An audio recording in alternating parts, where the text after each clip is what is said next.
Pergi saja kalian. Kalian hanya bisa merepotkan saja. Ini asing, keras, tapi disinilah aku harus membuktikan janji pada ibu, walau harus mulai dari nol.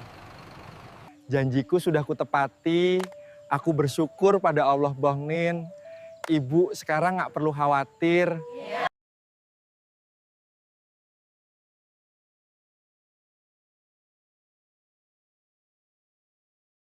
Namaku Fahri, seorang pemuda berusia 19 tahun yang lahir dan besar di sebuah desa kecil di pinggiran kota. Desa ini tidak besar, tapi sangat hidup. Pagi-pagi terdengar ayam berkokok dari berbagai penjuru, aroma kayu bakar menyeruak dari dapur rumah-rumah, dan suara pedagang sayur keliling memanggil warga untuk membeli dagangannya. Aku tinggal bersama ibuku, Bu Aminah, seorang janda yang sudah 10 tahun membesarkanku seorang diri. Ayah meninggal ketika aku masih kecil karena sakit. Sejak saat itu, ibulah yang menjadi tulang punggung keluarga. Ia menjual sayur di pasar desa, berangkat sebelum subuh, pulang menjelang siang dengan tubuh letih tapi wajah tetap tersenyum. Rumah kami sederhana, berdinding papan, beratap seng yang kadang bocor saat hujan deras. Tapi meski sederhana, rumah ini selalu terasa hangat. Ibu pandai menjaga suasana hati. Di meja makan, walau hanya ada sayur bening dan sambal, ia selalu berkata, "Yang penting kita makan dari hasil keringat sendiri, Nak. Rezeki itu bukan cuma soal banyaknya, tapi keberkahannya." Aku membantu ibu semampuku. Setiap pagi aku mengantar dan menjemputnya dari pasar, membawa keranjang sayur yang kadang terasa sangat berat. Meski lelah, aku selalu merasa bangga bisa meringankan beban beliau. Ibu adalah sosok yang tangguh. Ia tidak pernah mengeluh. Meski aku tahu beban hidupnya berat. Sesekali ia batuk-batuk karena terlalu sering mengangkat beban berat atau kehujanan saat berdagang. Aku sering menyuruhnya beristirahat, tapi ia hanya tersenyum. "Kalau ibu istirahat, siapa yang akan membiayai sekolahmu?" Sekolahku di desa, hanya sampai tingkat SMA. Aku bercita-cita melanjutkan kuliah di kota, tapi aku juga sadar keadaan ekonomi keluarga tidak memungkinkan. Meski begitu, ibu selalu berkata, "Jangan takut bermimpi, Fahri. Mimpi itu gratis, dan siapa tahu Allah kabulkan." Hubungan kami dengan warga desa cukup baik, meski aku tahu tidak semua orang benar-benar menghargai ibu. Ada beberapa yang suka meremehkan, membandingkan kami dengan keluarga lain yang lebih mampu. Namun selama ini, aku dan ibu memilih diam, tidak menanggapi. Sore itu, aku dan ibu duduk di beranda rumah. Matahari perlahan tenggelam di balik pepohonan. Angin membawa aroma tanah basah setelah hujan siang tadi. Ibu menatap langit dengan mata berbinar, lalu berkata, "Nak, meski kita hidup sederhana, kita harus selalu bersyukur. Jangan pernah iri pada orang lain, karena setiap orang punya ujiannya masing-masing." Aku tersenyum mendengar kata-katanya. Saat itu, aku benar-benar merasa hidup kami damai. Aku tak pernah membayangkan, dalam waktu dekat, kedamaian ini akan retak karena sebuah kejadian yang akan melukai hati ibu dengan cara yang tak pernah kubayangkan sebelumnya. Tapi saat itu, aku belum tahu. Yang ku tahu hanyalah duduk di beranda rumah bersama ibu, menatap langit senja yang perlahan berubah warna. "Ibu, pernah nggak punya mimpi yang besar sekali?" tanyaku tiba-tiba. Ibu terdiam sejenak, lalu tersenyum samar. "Pernah, Nak.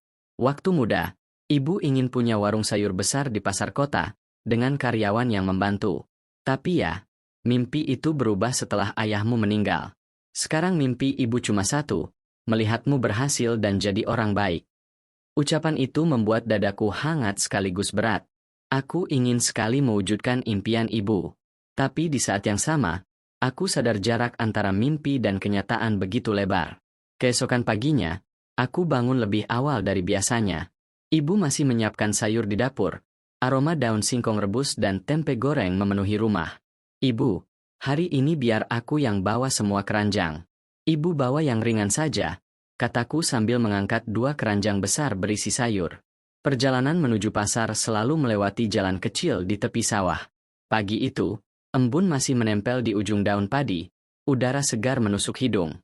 Di kejauhan, suara burung bersahutan. Ibu berjalan di belakangku, langkahnya pelan, sesekali menatap langit yang mulai cerah. Pasar desa tidak besar, tapi selalu ramai menjelang pagi. Suara pedagang memanggil pembeli, tawar-menawar, dan aroma masakan bercampur jadi satu. Aku membantu ibu menata sayur di atas tikar. "Ibu, aku ke warung sebelah dulu ya, mau beli kantong plastik," kataku. Ibu mengangguk. Saat aku kembali, kulihat ibu sedang melayani seorang pembeli dengan senyum ramah. Perempuan itu menawar harga dengan cukup keras, tapi ibu tetap menjawab lembut. Aku tahu ibu tidak pernah tega mematok harga tinggi, bahkan jika itu berarti keuntungannya sangat tipis. Siang harinya, setelah dagangan hampir habis, aku dan ibu duduk beristirahat di pinggir pasar. Kami berbagi segelas es teh yang dibeli dari pedagang keliling. Angin siang bertiup, membawa aroma sate dari ujung jalan. Ibu menatapku dengan pandangan sayang. "Nak, suatu hari nanti, kalau kamu sudah sukses, ibu mau berhenti jualan. Ibu mau istirahat, tapi tetap lihat kamu berjuang." Aku tersenyum, membalas tatapannya. "Ibu, suatu hari nanti, aku janji, ibu nggak akan lagi bawa keranjang sayur ini. Ibu akan duduk di kursi yang nyaman, minum teh sambil lihat toko besar milik kita sendiri." Ibu tertawa kecil, tapi matanya berkaca-kaca. Mungkin ia menganggap itu hanya mimpi anak muda. Tapi aku tahu, mimpi itu akan menjadi tujuanku. Aku tak sadar, hanya dalam hitungan minggu, semua impian dan ketenangan ini akan diguncang oleh kejadian yang membuat ibu menunduk di depan banyak orang, dan membuatku menahan amarah yang membara di dada. Hari itu datang perlahan, seperti awan gelap yang menutup sinar matahari. Pagi itu awalnya berjalan seperti biasa. Aku membantu ibu membawa keranjang sayur ke pasar. Embun masih menempel di dedaunan, aroma tanah basah menguar. Kami berdua tidak banyak bicara, hanya saling tersenyum sambil melangkah. Tapi entah kenapa, sejak aku masuk ke area pasar, suasananya terasa berbeda. Beberapa pedagang terlihat berbisik-bisik sambil melirik ke arah kami. Ada senyum miring yang tidak kukenal. Ada tatapan yang membuat dada terasa sesak. "Ibu, kenapa mereka lihat kita begitu?" tanyaku pelan. Ibu hanya tersenyum, pura-pura tidak mendengar. Aku tahu ia tidak ingin aku khawatir. Kami mulai menggelar dagangan. Seperti biasa, ibu menata sayur dengan rapi, menyusunnya dalam keranjang anyaman yang warnanya sudah mulai pudar. Aku duduk di samping, membantu membungkus pesanan pembeli. Tiba-tiba, seorang perempuan parubaya bernama Busari, salah satu pedagang yang cukup berpengaruh di pasar, berjalan mendekat. Suaranya keras, cukup untuk membuat orang-orang di sekitar menoleh. "Aminah, kau ini kok masih jualan di sini? Nggak malu? Sayurmu jelek, murah, dan bikin pasar ini kelihatan kumuh," katanya lantang. Aku tertegun, darahku seolah naik ke kepala. Beberapa orang berhenti berbelanja, memperhatikan. Ada yang pura-pura sibuk, tapi jelas mendengar. Ibu menarik napas panjang, mencoba tetap tenang. "Busari, saya hanya berusaha mencari nafkah. Kalau memang sayur saya kurang bagus, pembeli bisa memilih, kan?" Suaranya pelan, tapi bergetar. Busari malah terkekeh. "Ah, alasan. Semua orang di sini tahu kau hanya menjual sisa sayur dari pengepul. Pantesan harganya murah. Jangan-jangan kau juga..." "Ah, sudahlah, semua orang sudah tahu." Bisik-bisik semakin ramai. Ada yang menatap iba, ada yang malah ikut tertawa. Aku menggenggam tangan, berusaha menahan diri. "Bu, ayo pulang saja," bisikku pada ibu. Tapi ibu menggeleng, matanya menatap dagangan. "Tidak, nak, kita belum selesai jualan." Hari itu, aku belajar bahwa rasa sakit tidak selalu datang dari pukulan, tapi dari kata-kata yang menusuk di hadapan banyak orang. Aku tidak tahu, ini baru awal. Penghinaan yang lebih besar masih menunggu, dan aku harus siap melihat ibu terluka lebih dalam lagi. Hari itu datang lebih cepat daripada yang kubayangkan. Pasar sedang ramai-ramainya. Matahari sudah cukup tinggi, tapi angin pagi masih terasa. Warga dari desa tetangga berdatangan untuk belanja. Pedagang memanggil-manggil pembeli. Suara tawar-menawar bercampur dengan aroma rempah, daging segar, dan gorengan hangat. Aku dan ibu sedang sibuk melayani pelanggan ketika tiba-tiba terdengar suara keras memanggil nama ibu. "Aminah, kemari kau." Semua orang menoleh. Aku melihat Busari berdiri di tengah jalan pasar, tangannya di pinggang, ekspresinya penuh kemenangan seperti seseorang yang hendak mengumumkan sesuatu yang penting. Ibu melangkah mendekat, meski wajahnya terlihat ragu. Aku ikut berdiri di belakangnya. "Ya, Bu Sari. Suara ibu tenang. Bu Sari menyeringai. Aku hanya ingin memberitahu semua orang di sini, jangan belanja sama Aminah. Dia ini pedagang yang menipu. Katanya sayur segar, padahal itu sisa-sisa dari pengepul yang sudah tak laku di kota. Bisik-bisik segera terdengar dari kerumunan. Ada yang langsung memandang ibu dengan curiga. Itu fitnah, Bu, kata ibu pelan. Saya tidak pernah menipu. Saya ambil barang dari pengepul, iya, tapi semuanya masih layak dan segar. Namun Bu Sari tidak berhenti. Ah, sudah. Semua orang tahu kau cuma numpang hidup dari sisa orang. Pantas saja anakmu cuma jadi pengangguran yang bawa-bawa keranjang. Urat leherku menegang. Kata-kata itu seperti cambuk yang menghantam. Ibu. Aku maju setengah langkah, tapi ibu menoleh cepat padaku, matanya memohon. Jangan, nak. Suaranya lirih. Orang-orang mulai tertawa kecil. Sebagian memalingkan wajah karena tak enak hati. Tapi yang paling menusuk adalah melihat ibu menunduk, memeluk keranjang sayurnya, menahan air mata agar tidak jatuh di depan mereka. Dalam hati aku berjanji, ini yang terakhir kali aku lihat ibu dipermalukan seperti ini. Aku akan buktikan pada semua orang, mereka salah. Hari itu menjadi titik balik. Amarah dan rasa malu bercampur menjadi tekad yang mulai mengeras di dadaku. Tekad untuk berubah. Tekad untuk membuat ibu berdiri tegak di hadapan semua orang yang pernah merendahkannya. Hari itu aku pulang dari pasar dengan hati yang berkecamuk. Sepanjang jalan, langkahku berat, tapi bukan karena lelah memikul keranjang sayur, melainkan karena amarah dan rasa malu yang menekan dadaku. Sesampainya di rumah, ibu langsung masuk ke dapur, pura-pura sibuk merapikan dagangan sisa. Aku tahu ia hanya ingin menghindari tatapanku. Ibu, panggilku pelan. Ia tidak menjawab. Aku berjalan mendekat dan melihat matanya merah. Ia sudah menangis diam-diam. Hatiku teriris. Aku duduk di kursi kayu yang sudah mulai reot. Bu, cukup. Aku nggak mau lihat ibu seperti ini lagi. Mulai sekarang, aku akan cari cara supaya kita nggak hidup seperti ini. Ibu menatapku, bibirnya bergetar. Fahri, kita nggak perlu jadi kaya untuk bahagia. Ibu sudah cukup kalau kamu sehat dan jadi anak baik. Aku menggeleng. Bukan soal kaya, Bu. Ini soal harga diri. Aku nggak akan biarkan mereka menghina ibu lagi. Malam itu aku tidak bisa tidur. Di kasur tipis di kamarku, aku menatap langit-langit sambil memikirkan satu hal. Aku harus pergi dari desa ini. Aku tidak tahu akan kemana, tapi aku yakin di luar sana ada peluang yang bisa mengubah hidup kami. Keesokan harinya, aku mulai mencari informasi dari teman-teman di desa yang pernah merantau ke kota. Ada yang bilang sulit, ada yang bilang penuh risiko. Tapi setiap kata, sulit, yang kudengar justru membuat tekadku semakin kuat. Saat matahari terbenam, aku duduk di beranda bersama ibu. Angin sore membawa aroma padi yang mulai menguning dari sawah. Bu, suaraku pelan. Kalau aku pergi merantau, ibu izinkan. Ibu menoleh, raut wajahnya penuh kekhawatiran. Merantau? Fahri, kota itu tidak seperti di sini. Ibu takut. Aku memotong lembut. Ibu, aku janji akan hati-hati. Aku nggak akan menyerah. Dan aku akan pulang, membawa kebanggaan untuk ibu. Ibu terdiam lama, menatap mataku yang basah. Akhirnya ia mengangguk, meski jelas hatinya berat. Kalau itu yang kau mau, pergilah, nak. Ibu akan mendoakanmu setiap hari. Itulah malam di mana sebuah janji lahir. Janji seorang anak pada ibunya, janji yang akan mengubah segalanya. Keesokan paginya, aku mulai menyiapkan keberangkatan.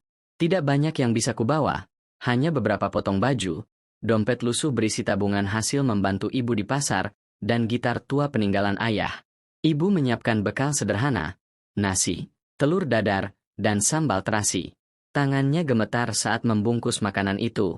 Ini bekal untuk di perjalanan, nak. Jangan dimakan sekaligus, biar tahan sampai kau sampai tujuan, katanya sambil tersenyum tipis. Tapi aku bisa melihat matanya yang berkaca-kaca. Pagi itu udara terasa berbeda. Burung-burung berkicau di pepohonan, tapi di telingaku, suara itu bercampur dengan detak jantung yang berdegup kencang. Aku melangkah menuju terminal kecil di pinggir desa, ditemani ibu yang memegang erat tanganku. Beberapa tetangga menatap kami dari kejauhan. Ada yang melambai, ada yang hanya mengangguk datar. Aku bisa membaca pikiran mereka. Sebagian berharap aku berhasil, sebagian lain mungkin menunggu untuk melihatku pulang dengan tangan kosong. Di terminal, sebuah bus tua sudah menunggu.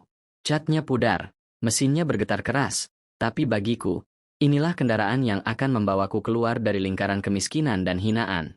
Sebelum naik, aku berlutut di hadapan ibu. Bu, doakan aku. Aku akan kembali membawa kebanggaan. Ibu memelukku erat, seakan tak mau melepas. Ingat, Fahri, jangan pernah tinggalkan sholat, jangan pernah menyerah. Dan apapun yang terjadi, jangan lupa pulang. Aku naik ke bus dengan hati yang berat. Dari jendela, kulihat ibu berdiri memeluk keranjang sayurnya. Matanya mengikuti bus hingga menghilang di tikungan. Pemandangan itu terpatri dalam ingatanku, menjadi alasan untuk terus melangkah. Perjalanan ke kota memakan waktu berjam-jam. Jalanan berkelok, melewati sawah, hutan kecil, hingga deretan rumah-rumah padat penduduk. Semakin dekat ke pusat kota, semakin banyak suara klakson, aroma asap kendaraan, dan wajah-wajah asing yang tampak terburu-buru.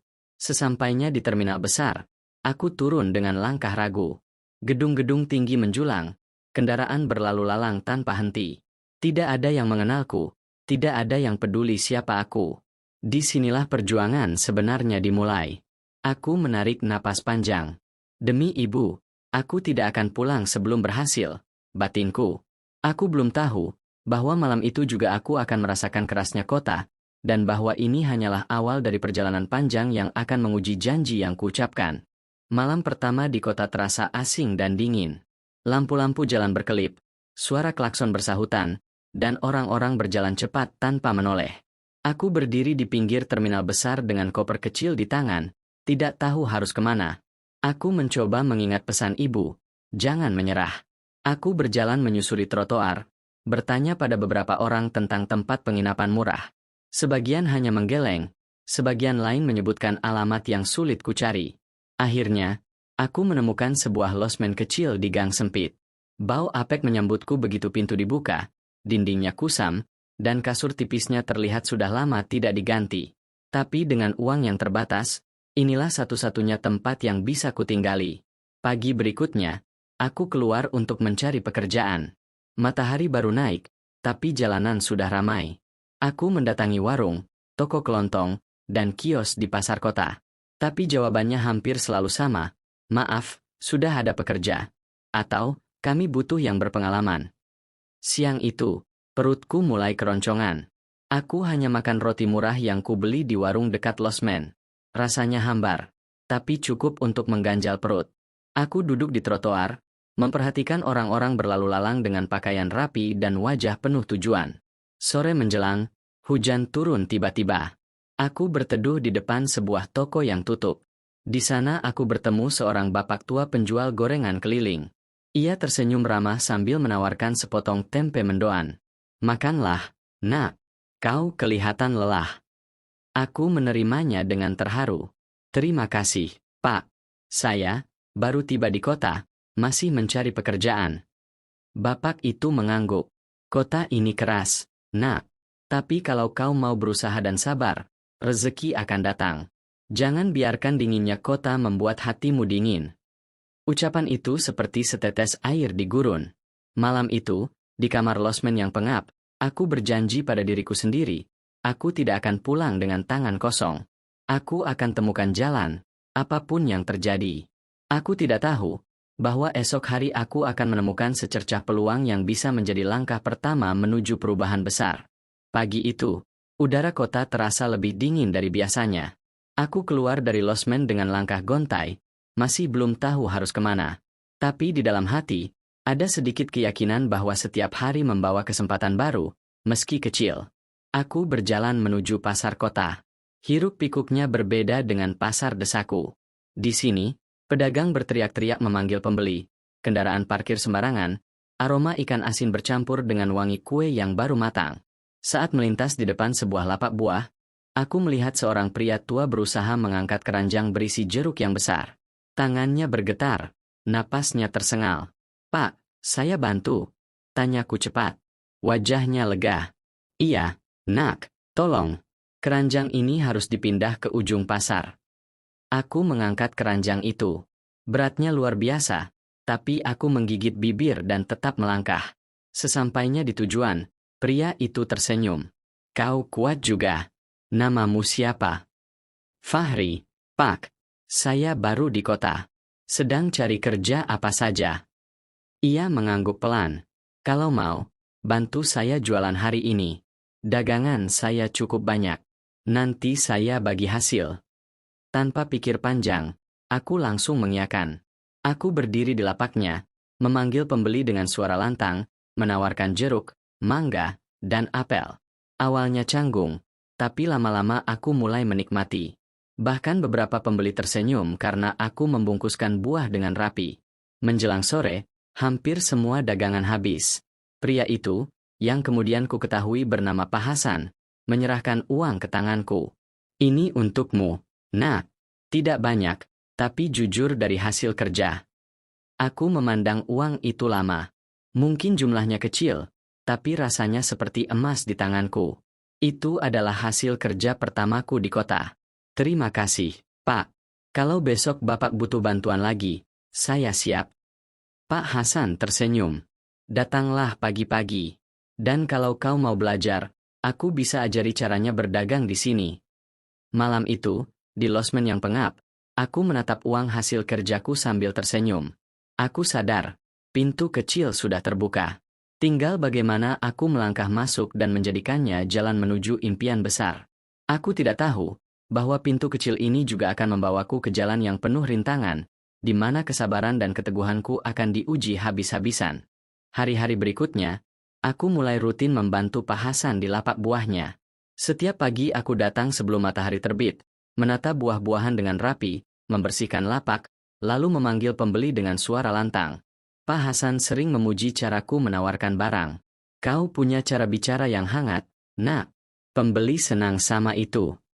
Aku tersenyum setiap kali mendengarnya, merasa dihargai. Namun, tidak semua orang di pasar menyukai kehadiranku. Ada beberapa pedagang yang mulai melirik dengan tatapan sinis. Mereka melihat lapak Pak Hasan semakin ramai, dan mulai berbisik-bisik di belakang. Anak baru itu terlalu luwes sama pembeli, kata seseorang yang kudengar samar. Jangan-jangan dia mau merebut pelanggan kita, sahut yang lain. Awalnya aku pura-pura tidak mendengar. Tapi lama-lama bisik-bisik itu berubah menjadi sikap dingin. Beberapa pedagang tidak mau lagi menegurku. Bahkan ada yang sengaja menurunkan harga barang untuk menarik pembeli dari lapak kami. Suatu siang, saat pasar sedang ramai, seorang pembeli datang ke lapak kami sambil berkata, "Di sebelah bilang buah kalian kemarin busuk." Aku tercekat. Pak Hasan menghela napas panjang. Jangan hiraukan, Fahri. Kalau kita menanggapi, mereka menang. Aku menahan emosi, mencoba tetap tersenyum pada pembeli dan menunjukkan bahwa barang kami segar dan layak. Tapi di dalam hati, ada api kecil yang mulai tumbuh. Api itu adalah tekad untuk membuktikan bahwa aku bukan sekadar anak baru yang bisa diremehkan. Hari itu aku bekerja lebih keras. Aku menghafal harga setiap jenis buah, mempelajari cara menata barang agar terlihat menarik, bahkan belajar menimbang dengan cepat dan akurat. Aku tahu, di pasar ini, yang bertahan bukan hanya yang kuat, tapi yang pintar dan jujur. Malamnya, di losmen, aku menulis di buku catatanku, setiap hinaan adalah bahan bakar. Aku akan menggunakannya untuk melangkah lebih jauh. Aku tidak tahu bahwa tidak lama lagi, api kecil ini akan menghadapi badai yang bisa memadamkannya, atau justru membuatnya menyala lebih besar. Hari itu, langit kota mendung sejak pagi. Udara lembab, pasar terasa pengap, dan para pedagang terlihat waspada karena hujan deras diperkirakan turun siang nanti. Aku datang lebih awal dari biasanya, membantu Pak Hasan menurunkan karung buah dari mobil bak terbuka. Kami baru setengah menata dagangan ketika seorang pria berbadan besar menghampiri. Wajahnya keras, suaranya lantang. Pak Hasan, pasar ini punya aturan. Kalau mau ramai, harus ikut arus. Jangan bikin harga beda dari yang lain. Pak Hasan menatapnya tenang. Harga saya wajar, sesuai kualitas barang. Kalau ada yang lebih murah, silakan pembeli memilih. Pria itu melirik ke arahku. Senyumnya tipis tapi penuh sindiran. Dan anak baru ini, cepat atau lambat akan paham kalau di sini, bertahan itu nggak cukup cuma modal jujur. Aku menahan diri untuk tidak membalas. Pria itu pergi, tapi bisik-bisik di sekitar lapak mulai terdengar. Beberapa pedagang yang sebelumnya dingin kini semakin terang-terangan memandang kami dengan tatapan tak bersahabat. Siang itu, hujan deras turun. Pembeli berkurang drastis. Lapak sebelah mulai menurunkan harga secara gila-gilaan, bahkan di bawah modal.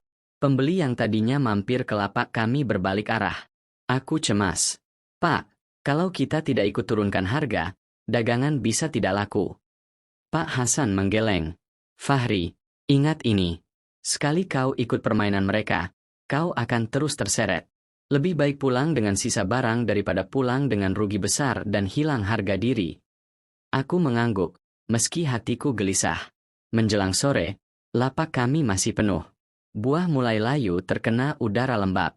Wajah Pak Hasan tampak letih. Tapi ia tetap tersenyum pada setiap pembeli yang datang. Saat pasar mulai sepi, seorang wanita parubaya yang sering membeli buah datang menghampiri. Pak Hasan, saya mau beli, tapi saya dengar orang-orang bilang buah di sini sering dicampur barang busuk. Itu benar. Aku membeku. Kalimat itu seperti petir di siang bolong. Pak Hasan menjawab pelan tapi tegas. Bu, saya berdagang dari muda sampai sekarang, tidak pernah menipu orang. Kalau ibu ragu, silakan pilih sendiri buahnya. Wanita itu terdiam, lalu mengambil beberapa buah dan membayar. Tapi jelas, gosip itu sudah mulai memengaruhi kepercayaan orang. Malam itu, aku berjalan pulang ke losmen dengan kepala penuh pikiran. Aku tahu, badai ini belum berakhir. Dan jika aku tidak hati-hati, aku bisa kehilangan satu-satunya pekerjaan yang kutemukan di kota. Kekhawatiran itu ternyata bukan sekadar bayangan buruk. Ia menjadi kenyataan lebih cepat daripada yang kubayangkan. 2 hari setelah hujan deras itu, gosip tentang lapak Pak Hasan makin meluas. Entah siapa yang memulai, tapi cerita itu kini terdengar hampir di setiap sudut pasar. Buahnya dicampur yang busuk, harganya murah karena kualitasnya jelek. Bahkan, anak baru itu cuma pura-pura ramah supaya orang tertarik. Semua kalimat itu sampai ke telingaku, menusuk dalam. Pak Hasan mencoba bertahan. Ia menatapku dengan mata yang selalu menenangkan. Jangan pedulikan omongan mereka, Fahri. Pembeli yang setia akan tetap datang. Tapi kenyataannya, jumlah pembeli makin menurun. Dalam 1 hari, barang yang biasanya habis kini tersisa hampir setengahnya. Kerugian mulai terasa. Puncaknya terjadi pada suatu pagi. Saat aku tiba di pasar, kulihat lapak Pak Hasan kosong. Tidak ada buah, tidak ada meja dagang. Pak Hasan duduk di kursi kecil dengan wajah lesu. Pak, apa yang terjadi? Tanyaku cemas. Ia menatapku lama, lalu berkata pelan. Fahri, aku harus berhenti. Modal kita sudah habis. Gosip itu terlalu kuat, aku tak sanggup melawan sendiri. Aku terdiam. Rasanya seluruh tenaga keluar dari tubuhku. Tapi Pak, saya masih mau bekerja, kita masih bisa. Ia memotong dengan suara berat. Nak, ini bukan soal mau atau tidak. Ini soal kenyataan. Kalau aku memaksakan diri, aku hanya akan tenggelam lebih dalam. Dan aku tidak mau menyeretmu ikut jatuh. Aku mencoba bicara lagi, tapi kata-kata tercekat di tenggorokanku. Semua yang sudah kubangun di kota ini rasanya hancur seketika. Pak Hasan berdiri, menepuk pundakku. Kau anak baik, Fahri. Kau punya masa depan. Jangan berhenti hanya karena satu pintu tertutup.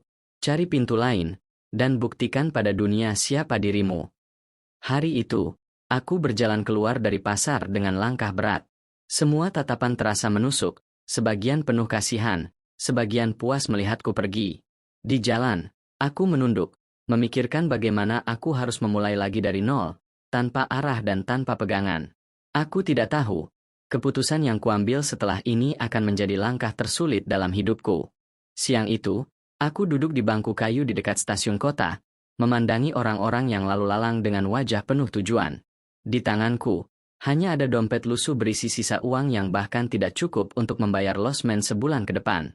Angin kota bertiup kencang, membawa aroma asap kendaraan bercampur bau hujan yang tersisa dari pagi tadi. Di seberang jalan, kulihat papan bertuliskan, tiket bus antar kota pulang kampung murah. Mataku terpaku pada papan itu. Pulang, Kata yang sederhana, tapi terasa seperti pengakuan kekalahan. Jika aku naik bus itu sekarang, aku bisa kembali ke pelukan ibu, tapi juga kembali dengan tangan kosong, menjadi bahan omongan warga desa, dan membiarkan semua penghinaan yang pernah ibu terima tetap menempel. Aku menunduk, menutup wajah dengan kedua tangan. Allah, aku lelah. Tapi aku juga tidak mau menyerah. Aku harus bagaimana? Bisikku lirih. Tiba-tiba, suara lirih namun tegas terdengar di sampingku. Nak, wajahmu itu seperti orang yang sudah kalah sebelum berperang. Aku menoleh. Seorang pria paruh baya berdiri sambil memegang tas kulit tua. Pakaiannya sederhana, tapi sorot matanya tajam dan penuh percaya diri. Aku hanya tersenyum kecut. Saya kehilangan pekerjaan, Pak. Tidak ada yang mau mempekerjakan saya. Mungkin saya harus pulang. Pria itu duduk di sampingku. Kota ini memang keras. Tapi, tahukah kau, orang yang berhasil bukan yang tidak pernah jatuh, tapi yang selalu berdiri setelah jatuh. Kalau kau pulang sekarang, kau hanya akan membawa cerita tentang kegagalan. Tapi kalau kau bertahan, siapa tahu cerita itu akan berubah menjadi kemenangan. Kata-katanya menancap dalam di hatiku. Ada bagian diriku yang ingin percaya, tapi juga bagian lain yang takut menghadapi hari-hari ke depan tanpa kepastian. Aku menatap langit yang mulai memerah senja. Di dadaku, ada dua suara yang saling bertentangan. Suara yang memintaku pulang demi keamanan, dan suara yang mendorongku bertahan demi janji yang kuucapkan pada ibu. Malam itu, di kamar losmen yang gelap, aku memutuskan, aku tidak akan pulang. Aku akan bertahan di kota, apapun yang terjadi. Aku belum tahu bahwa pilihan ini akan membawaku pada jalan penuh ujian yang jauh lebih berat dari yang pernah kubayangkan. Keesokan paginya, aku terbangun dengan kepala berat. Bukan karena sakit, tapi karena pikiran yang terus menekan dada. Di kantongku, hanya tersisa uang untuk makan 2 hari ke depan. Losmen pun sudah memberi peringatan, jika minggu depan aku belum bayar, aku harus angkat kaki. Hari itu, aku berjalan menyusuri jalanan kota dari pagi hingga siang, menawarkan tenagaku ke setiap kios, toko, bahkan warung makan. Namun, jawaban yang kudapat nyaris selalu sama, maaf, kami tidak butuh pekerja. Atau, tolong tinggalkan nomor telepon, nanti kalau ada lowongan kami hubungi. Tapi aku tahu, nomor itu tak akan pernah mereka hubungi. Siang hari, panas terik membuat kepalaku berkunang-kunang. Aku hanya makan sebungkus nasi kucing dari pedagang kaki 5. Rasanya hambar, tapi aku memakannya perlahan, berusaha menahan agar tidak cepat habis. Malamnya, aku duduk di tepi trotoar, menatap lampu kota yang berkelip. Di seberang jalan, kulihat orang-orang tertawa sambil makan di restoran mewah. Kontras dengan diriku yang tak punya cukup uang untuk membeli segelas teh hangat. Hari-hari berikutnya, keadaanku semakin memburuk. Aku mulai tidur di masjid terdekat karena tidak sanggup membayar losmen. Di sana, aku bertemu beberapa orang senasib, perantau yang gagal dan tidak berani pulang. Dari mereka, aku belajar satu hal, bertahan di kota tidak cukup hanya dengan niat, tapi juga harus dengan strategi. Namun, malam itu, rasa lelah dan putus asa nyaris mengalahkanku. Aku duduk di sudut masjid, memeluk lutut, menunduk dalam gelap. Di benakku, wajah ibu muncul jelas, senyumnya, dan tatapan matanya saat aku berjanji akan pulang membawa kebanggaan. Air mataku jatuh tanpa bisa kutahan. Bu, aku takut tidak bisa menepati janji itu. Tapi di tengah kegelapan itu, aku teringat kata-kata pria di stasiun. Orang yang berhasil bukan yang tidak pernah jatuh, tapi yang selalu berdiri setelah jatuh. Aku menggenggam tanganku erat. Malam itu aku berjanji lagi, kali ini pada diriku sendiri. Aku akan bangkit, walau harus mulai dari titik nol yang paling dalam. Aku tidak tahu bahwa keesokan harinya, Allah akan mempertemukanku dengan seseorang yang mengubah seluruh arah hidupku. Pagi itu, aku keluar dari masjid dengan langkah lemas. Perutku kosong sejak malam sebelumnya. Udara kota terasa menusuk, meski matahari baru saja naik. Aku berjalan tanpa tujuan jelas, hanya berharap ada sedikit rezeki yang bisa menyambung hari. Di sebuah persimpangan, aku melihat kerumunan kecil. Seorang pria paruh-baya tampak sibuk menurunkan karung-karung besar dari mobil bak terbuka. Wajahnya terlihat lelah, keringat mengalir deras di dahinya. Tanpa pikir panjang, aku mendekat. "Pak, saya bantu," tanyaku. Ia menoleh cepat, Matanya menatapku penuh rasa ingin tahu. Kamu kuat. Aku mengangguk. Tanpa banyak bicara, aku mengangkat salah satu karung itu. Beratnya hampir membuat pundakku remuk, tapi aku menggertakkan gigi dan terus melangkah sampai ke gudang kecil di dekat situ. Pria itu memperhatikanku, lalu tersenyum tipis. Namamu siapa, nak? Fahri, Pak. Kerja di mana? Aku menunduk. Sementara, tidak ada pekerjaan, Pak. Ia mengangguk pelan. Kalau begitu, mulai hari ini, bantu saya di sini. Saya butuh orang yang kuat dan mau belajar. Gajinya tidak besar, tapi kalau kamu rajin, kita bisa bicara lebih jauh. Hatiku berdegup kencang. Rasanya seperti tali penyelamat dilemparkan tepat saat aku tenggelam. Aku langsung mengiyakan. Hari itu aku bekerja mengangkat barang, menyusun kotak, dan membersihkan gudang. Meski tubuhku letih, aku merasakan kembali sesuatu yang hampir hilang dariku, harapan. Menjelang sore, pria itu menghampiriku. Saya Pak Hendra. Usaha saya ekspor barang kerajinan ke luar negeri. Kalau kamu mau serius, saya akan ajari caranya, bukan cuma jadi kuli angkut. Mataku membesar. Saya mau, Pak. Saya mau belajar apa saja. Pak Hendra menepuk bahuku. Ingat, Fahri, rezeki datang pada mereka yang tidak menyerah. Kau sudah membuktikan itu hari ini. Malam itu, aku kembali ke masjid dengan langkah ringan. Untuk pertama kalinya sejak lama, aku tersenyum sebelum tidur. Aku tidak tahu seberapa besar perubahan yang akan dibawa oleh pertemuan ini, tapi aku yakin, inilah awal jalanku menuju janji yang pernah kuucapkan pada ibu. Sejak hari itu, hidupku berubah. Setiap pagi aku datang ke gudang Pak Hendra sebelum matahari terbit. Awalnya, tugasku hanya mengangkat barang dan merapikan rak. Tapi Pak Hendra orang yang berbeda. Dia tidak hanya mempekerjakan, dia mengajari. Sambil menata kotak, ia bercerita tentang bagaimana barang-barang kerajinan dari desa bisa laku keras di luar negeri. Ia menunjukkan cara memilih barang berkualitas, mengemasnya agar tahan perjalanan jauh, hingga bagaimana bernegosiasi dengan pembeli asing. Aku mencatat setiap kata di buku kecil yang selalu kubawa di saku. Malamnya, meski tubuh terasa remuk, aku membacanya ulang sambil membayangkan suatu hari nanti aku punya usaha sendiri. Suatu siang, ketika kami sedang memuat barang ke truk, Pak Hendra memanggilku. Fahri, ikut aku besok ke pameran kerajinan di pusat kota. Kau harus lihat bagaimana dunia ini bekerja, bukan cuma di gudang. Keesokan harinya, aku berdiri di tengah gedung besar yang penuh dengan stan warna-warni. Orang-orang dari berbagai negara berbicara dalam bahasa yang tak ku mengerti, tapi aku bisa merasakan energi mereka. Pak Hendra mengajakku keliling, mengenalkanku pada beberapa rekan bisnisnya. Ini Fahri, katanya pada seorang pembeli dari luar negeri. Anak ini rajin dan punya semangat. Suatu hari nanti, dia akan jadi pengusaha besar. Pujian itu membuat dadaku bergetar. Namun di balik semangat yang tumbuh, aku sadar jalan ini tidak mudah. Ada banyak pesaing, harga bahan baku yang fluktuatif, dan permintaan pasar yang kadang tidak menentu. Tapi anehnya, aku tidak gentar. Justru tantangan itu membuatku semakin ingin belajar. Malam itu, saat pulang ke masjid, aku menatap langit kota yang penuh cahaya.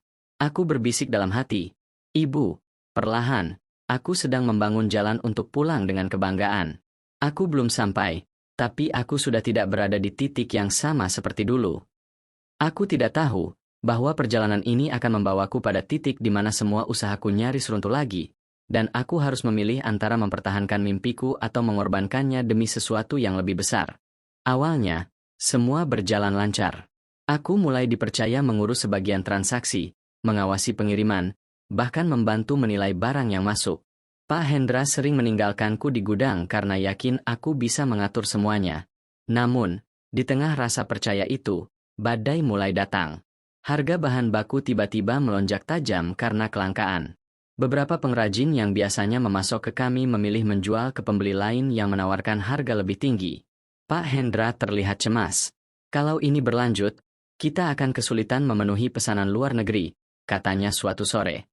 Masalah semakin rumit ketika seorang pembeli besar dari luar negeri mengancam membatalkan kontrak jika barang tidak dikirim tepat waktu. Nilainya cukup besar untuk membuat usaha ini goyah. Suatu malam, Pak Hendra memanggilku ke kantornya. Fahri, ada cara untuk menyelamatkan kontrak itu. Tapi caranya, mungkin akan membuatmu sulit bertahan di sini. Aku mengerutkan dahi. Maksud Bapak? Ia menatapku serius. Kita bisa ambil barang dari pemasok yang lebih murah, tapi kualitasnya di bawah standar. Setengah dari barang itu pasti akan lolos pemeriksaan, sisanya bisa kita sembunyikan di tengah paket. Aku terdiam. Itu berarti menipu pembeli, sesuatu yang bertentangan dengan prinsip yang diajarkannya padaku. Kalau kita tidak lakukan ini, lanjutnya, usaha kita mungkin tidak akan bertahan. Dan kau akan kehilangan pekerjaan. Malam itu aku pulang dengan kepala berat. Di masjid, aku berbaring memandang langit-langit gelap. Dua hal terus berputar di kepalaku. Kesetiaanku pada Pak Hendra yang sudah menolongku, dan janji pada ibu untuk selalu pulang dengan kebanggaan. Di luar sana, kota terus berdenyut, seolah tak peduli dengan dilema yang sedang kurasakan. Tapi aku tahu, besok aku harus memberi jawaban yang akan menentukan arah hidupku ke depan. Pagi itu, matahari belum tinggi, tapi kepalaku terasa panas.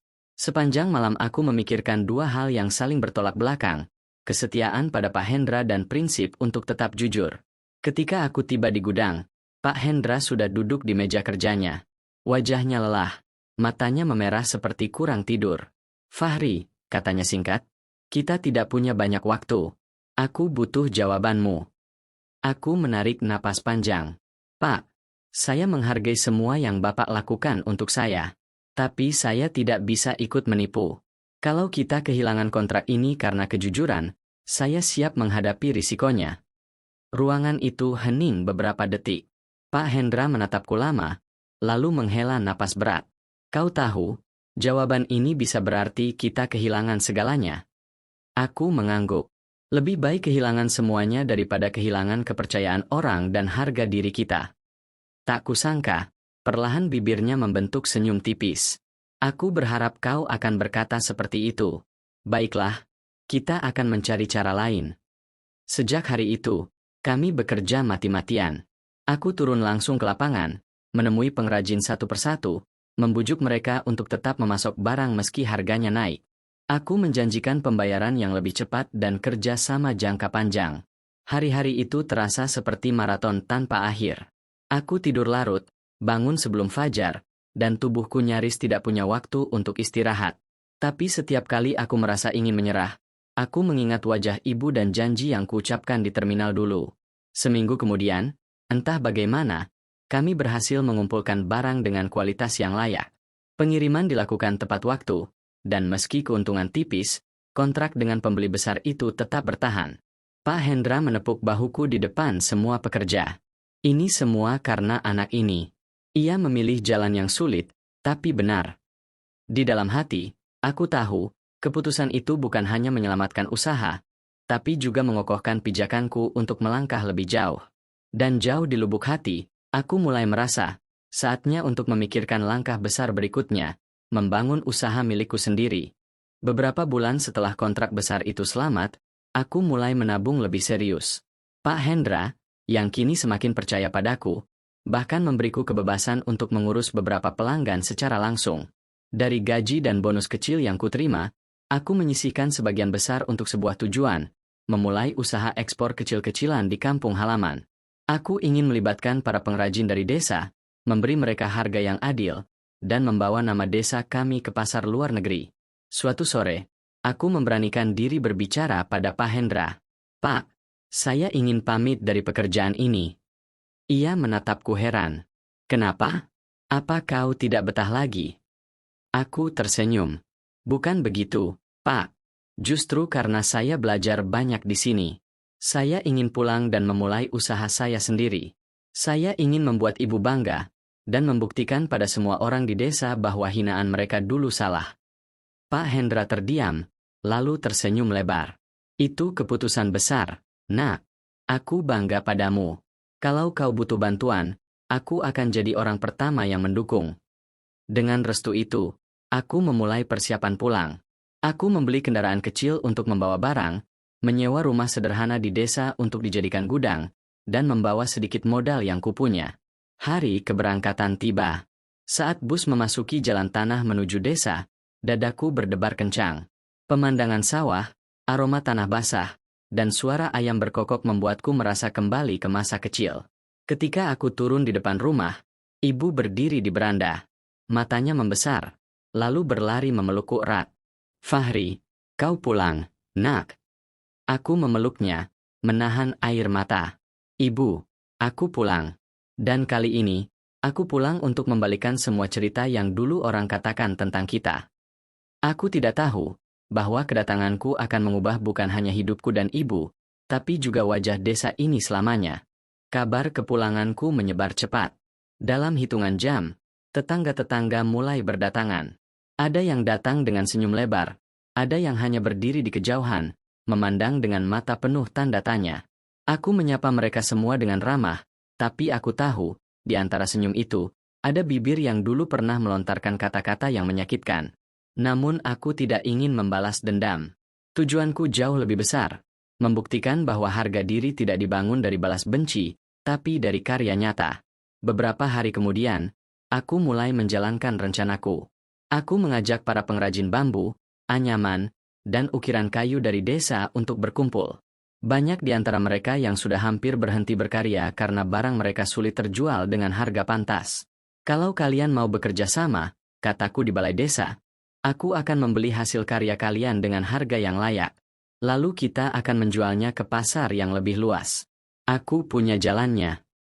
Awalnya, sebagian ragu. Tapi ketika aku menunjukkan beberapa kontrak pembelian yang kubawa dari kota, mata mereka mulai berbinar. Tak butuh waktu lama, halaman rumah kami yang dulu sepi berubah menjadi pusat kegiatan. Ibu menyiapkan teh dan camilan untuk para pengrajin yang datang. Suaranya kembali ceria, tawanya sering terdengar saat berbincang dengan tetangga. Dan perlahan, pandangan warga terhadap ibu berubah. Mereka yang dulu memalingkan wajah, kini menghampirinya dengan senyum tulus.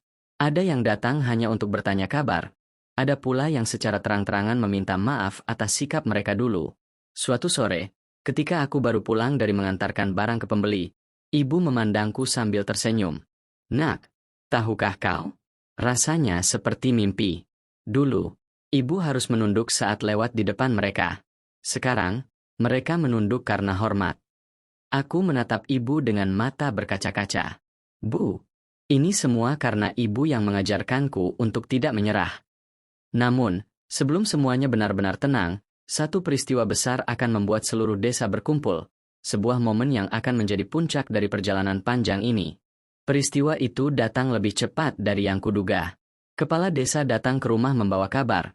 Pemerintah daerah akan mengadakan festival kerajinan desa dan menjadikan desa kami sebagai tuan rumah. Semua pengrajin akan memamerkan karya mereka, dan aku diminta menjadi koordinator utama. Hari itu, halaman balai desa dipenuhi tenda-tenda putih. Meja-meja panjang dipenuhi anyaman bambu, ukiran kayu, gerabah, dan berbagai hasil tangan warga. Warga yang dulu hampir menyerah kini berdiri dengan kepala tegak, bangga memperlihatkan karya mereka. Ibu berdiri di sampingku, mengenakan kebaya sederhana berwarna biru muda. Senyumnya merekah, matanya berbinar setiap kali seseorang menyapanya. Aku melihatnya berbicara dengan ibu-ibu yang dulu paling keras menghina, dan kali ini, mereka mendengarkan dengan wajah penuh hormat. Acara dibuka dengan sambutan kepala desa. Di hadapan seluruh warga, ia berkata, "Semua ini tidak akan terjadi tanpa kerja keras Fahri dan Bu Aminah. Mereka membuktikan bahwa dari keterpurukan, kita bisa bangkit jika tidak menyerah. Mari kita beri mereka penghargaan." Tepuk tangan bergema. Ibu menunduk malu saat aku memegang tangannya, membawanya ke depan panggung. Di sana, kami menerima sebuah piagam penghargaan, simbol kecil dari kehormatan yang telah kembali. Aku menatap wajah ibu yang berkaca-kaca. "Bu, dulu aku berjanji akan pulang membawa kebanggaan. Hari ini, janji itu sudah kutepati." Ibu mengangguk sambil memelukku. "Nak, kebanggaan terbesar ibu bukan karena kau sukses, tapi karena kau tetap menjadi anak yang jujur dan tidak pernah membalas hinaan dengan kebencian." Sore itu, langit desa berwarna keemasan.